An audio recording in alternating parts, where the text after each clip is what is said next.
The woman who tried to erase me at my father's grave. My father had been dead for exactly 3 days when my stepmother decided to destroy me. Not at home, not in private, not even after the service was over, at his grave. With 47 members of my family standing in a circle around us, while the sound of the casket lowering filled the silence, Vivian stepped forward in her designer black suit and pointed at me like I was a defendant in a trial. "Before we let Sterling rest," she said, her voice cutting clean through the cold October air, "there is something everyone here needs to know about Brooke." My name in her mouth sounded like a verdict. I had known this woman for 8 years. I had watched her quietly move family photos so pictures of my mother became harder to find. I had sat through her sweet-voiced exclusions, her careful pushes, her perfectly wrapped manipulation. But even I had not imagined she would do this. Here, at his grave, while the dirt was still fresh. "This girl," she said, and her finger was aimed directly at me, "has been living a lie for 32 years. She is not Sterling's biological daughter."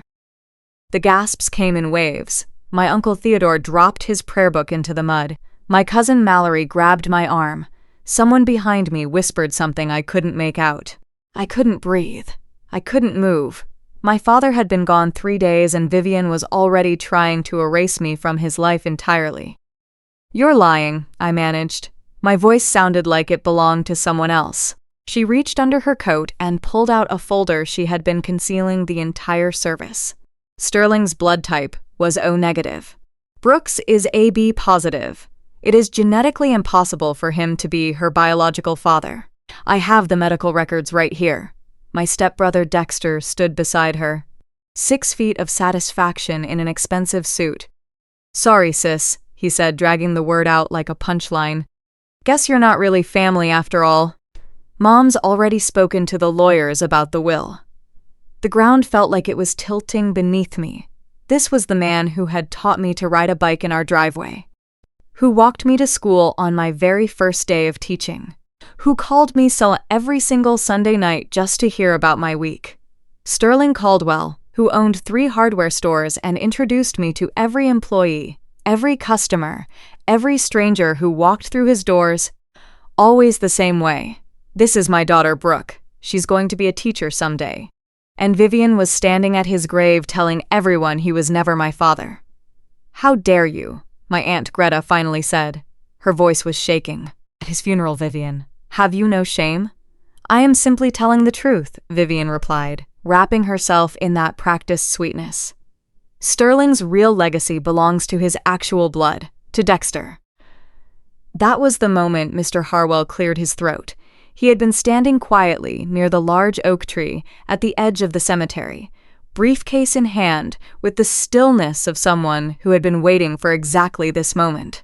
Franklin Harwell had been my father's attorney and closest friend for over 20 years. He had been at my high school graduation, my college graduation, even at my very first parent-teacher night when I was nervous and new and barely holding it together. "Mrs. Caldwell," he said. His voice carried across every headstone in that cemetery. "Before you continue, perhaps we should discuss what Sterling left in my care." The confidence on Vivian's face cracked just slightly. "What are you talking about?" He walked forward with measured, deliberate steps. Sterling anticipated this might happen. 6 months ago, he came to my office with very specific instructions and a sealed package. He reached into his briefcase and produced a large manila envelope covered in my father's handwriting. He said, and I am quoting him directly, "If Vivian tries to claim Brooke is not my daughter at any point after my death, you are to immediately read this letter and play this recording. Do it publicly, Franklin. Do not let her poison people's minds in private." The cemetery went completely still. All 47 members of my family stood frozen. Even the funeral director, standing respectfully near his car, leaned forward slightly. On the front of the envelope, in my father's careful handwriting, were 2 lines, "To be opened only under circumstances discussed." And beneath that, "My daughter Brooke is my greatest achievement." My eyes burned. I refused to let the tears fall. Even in death, even in this moment of calculated cruelty, he was still here, still protecting me, still calling me his daughter. This is theatrical nonsense, Vivian said, but her voice had lost its edge. Blood types do not lie. Indeed, they do not, Mr. Harwell agreed calmly. He reached back into his briefcase and produced a small digital recorder. Sterling was nothing if not thorough. He left both written documentation and his own recorded words. He looked at Vivian steadily. He also knew about your plans. He knew about the medical records you gathered. He knew quite a lot, actually, which is why he made sure I had everything needed to protect his daughter from what he specifically called posthumous character assassination. Dexter's smirk disappeared. He looked at his mother, then at Mr. Harwell, then at me. This is a bluff, Vivian said. But her voice was trembling now. Read the letter, I said. My voice was steadier than I expected, steadier than I had any right to be, fueled by something I can only describe as my father still holding me up. Let everyone hear what he had to say. Mr. Harwell broke the seal with formal precision. The sound seemed to echo all the way across that cemetery. Wait, Vivian said. The color had drained completely from her face. We do not need to do this here. We can handle this in private. But you already made it public, Aunt Greta said. Her voice was sharp enough to cut glass. You started this, Vivian. Let's see how it ends. Mr. Harwell adjusted his glasses and began to read the words my father had written 6 months ago, while he was still alive, still laughing, still calling me every Sunday night, but somehow already knowing this moment would come.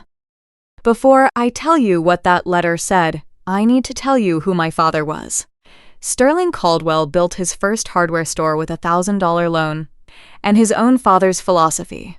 Good tools and honest advice can fix almost anything. By the time I was born, he had 3 locations. By the time I was 7 and my mother died of cancer, those stores had become the entire backbone of our life together. Every Saturday morning, we visited each one. He would let me help with inventory. He taught me to count washers and sort screws while telling me stories about my grandfather. And he introduced me to everyone the same way. Every time. This is my daughter, Brooke. She's going to be a teacher someday. The pride in his voice made me stand taller, made me believe I could become anything. When my mother passed, it was just the 2 of us. 15 years of Sunday pot roasts and Saturday store visits and phone calls that never felt long enough. He never replaced her. He never tried to. He just loved me harder and made sure I knew it every single day. Then Vivian appeared. She came into our lives when I was 22, fresh out of college and starting my first teaching job. She was beautiful in that polished, expensive way. Blonde, manicured, perfectly dressed. She had a teenage son named Dexter and a story about a difficult divorce and a need for stability. Dad fell hard.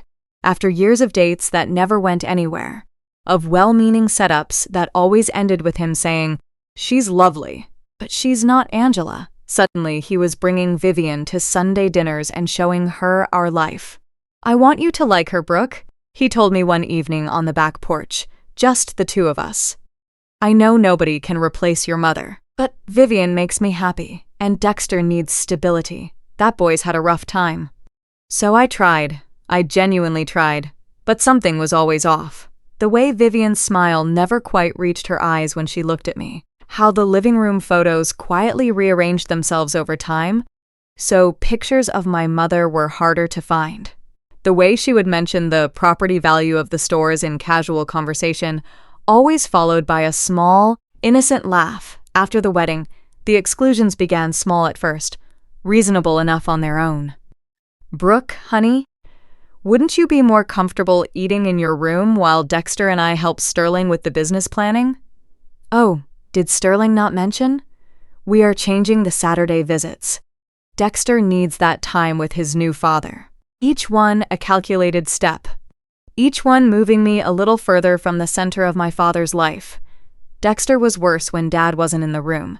He would make comments about being the only son, about carrying on the Caldwell name, about how the stores needed a man's leadership.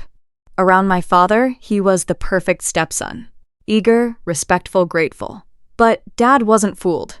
Not entirely. He kept our Saturday visits, just scheduled earlier. He kept my photos visible in his office. He kept my childhood room exactly as I had left it. And he never missed a single Sunday night call. 3 weeks before his death, he invited me over for dinner. Just the two of us. While Vivian and Dexter were away looking at colleges, he made my mother's pot roast, the recipe she had taught him when they were first married. We ate in comfortable silence before he reached across the table and took my hand. "Brooke, there are things I need to tell you," he said. His fingers were still strong, still stained with oil from the stores, despite all of Vivian's complaints. "Not yet. The time isn't quite right, but I need you to remember this. No matter what anyone says after I'm gone, you are my daughter. Blood doesn't make family, love does. And I have loved you from the moment your mother told me she was pregnant. Dad, you're scaring me. Just getting my affairs in order, a man my age needs to be prepared." He squeezed my hand tighter. "I've made sure you're protected. Mr. Harwell has everything. Trust him if anything happens. You are a Caldwell, Brooke, my daughter, my true heir. Nothing and no one can ever change that." 4 days later, the heart attack took him. "Quick," the doctor said. Merciful, they found him at his original store, the one my grandfather had started, sitting at his desk with a photo of my mother and me from my college graduation held in his hands. The funeral was everything he would have wanted. His employees formed an honor guard. The church overflowed with people whose lives he had quietly changed. His favorite hymns played softly as I stood at the podium and tried to describe who he was. Sterling Caldwell believed tools could fix things. I told them, gripping the podium so my hands would stop shaking. But his greatest tool was love. Vivian sat in the front row in a black designer suit, monitoring her own expression like someone watching a performance. Dexter sat beside her, checking his phone. They had both wanted to speak. Somehow never got around to preparing anything. Too grief-stricken, Vivian had explained to the minister, though I had heard her that same morning on the phone discussing property assessments. Now, at the grave, Mr. Harwell held my father's letter in both hands and read, "To my beloved daughter, Brooke." I heard Vivian draw a sharp breath. What followed was my father's voice in written form, patient and steady and completely certain. The same voice that had steadied me on that bicycle in our driveway, that had called every Sunday, that had made pot roast and held my hand and promised me I was protected. He confirmed everything I had always known in my bones. He had known about Vivian's plans for months. He had spent 6 months quietly and methodically building a case to protect me. And the blood type argument, while biologically accurate, was something he had been aware of for 32 years.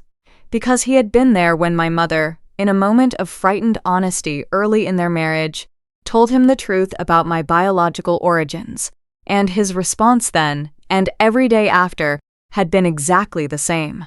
"You are my daughter. I chose you. I have never for a single moment of your life considered you anything other than mine." He had also, with his characteristic thoroughness, obtained formal legal documentation, a signed acknowledgement of paternity from decades ago. Notarized, witnessed, filed properly in a courthouse, not hidden somewhere Vivian could find and destroy it, filed permanently. The stores had been placed into a trust structured specifically so Vivian could not contest them. The terms had been drawn up 6 months ago, during the same visit when he handed Mr. Harwell the sealed envelope. Vivian was entitled to the house and a financial settlement under the terms of a prenuptial agreement she had apparently forgotten she had signed. Dexter received nothing beyond what my father had already given him during his lifetime.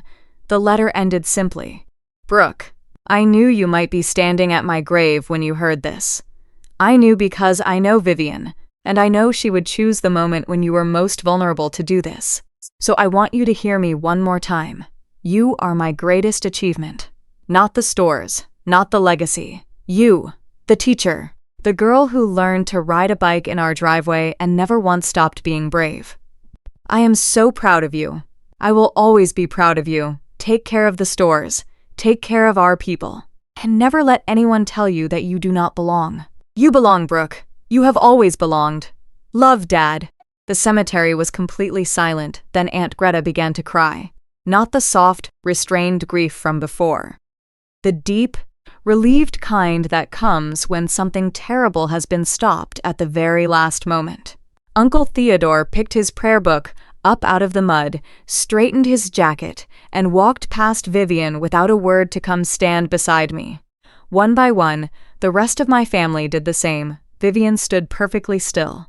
The folder in her hands, her carefully gathered evidence, her 6 months of planning, hung at her side like something she no longer knew what to do with. Her face had gone completely blank. The performance finally stripped away. Dexter looked at his mother, then at the ground. His phone, for once, was still. "Mrs. Caldwell," Mr. Harwell said quietly, closing the letter with the same formal precision he had used to open it. "I will be in touch regarding the legal proceedings. I would strongly suggest retaining counsel."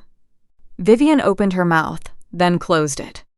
Then she turned and walked away from my father's grave without another word. Dexter followed a few steps behind her, his polished shoes finally picking up mud. I stayed long after most people had gone, after the funeral director had done his quiet work. After the last orange and gold leaves had drifted down from the trees my father used to call God showing off. Mr. Harwell waited with me. "He talked about you constantly," he said finally, his voice much gentler now than it had been during the reading. "Every meeting, every phone call, every time I saw him. Always Brooke this, Brooke that, the teacher, his greatest achievement." I looked at the headstone, Sterling James Caldwell. Beloved father. Not stepfather, not guardian, not any of the careful legal language the world likes to use when it wants to complicate love. Father. Because that is what he was. That is what he chose to be 32 years ago and every single day that followed. He chose me the same way he chose every person he ever hired, every customer he ever stayed late for, every family he ever quietly helped. Not because he had to. Because it was right. Because love, real love, does not wait for biology to give it permission. The October air was cold and clean and still. I reached out and touched the headstone once, the way you touch something you want to remember the feeling of forever. "I've got you, Dad," I said quietly. "I'll never let it fall." And I meant every single word. If this story stayed with you, share it with someone who needs to hear it today. And if you have ever had someone try to tell you that you don't belong in the family that raised you, I hope you know what Sterling Caldwell knew. Love doesn't need biology's permission. It never did.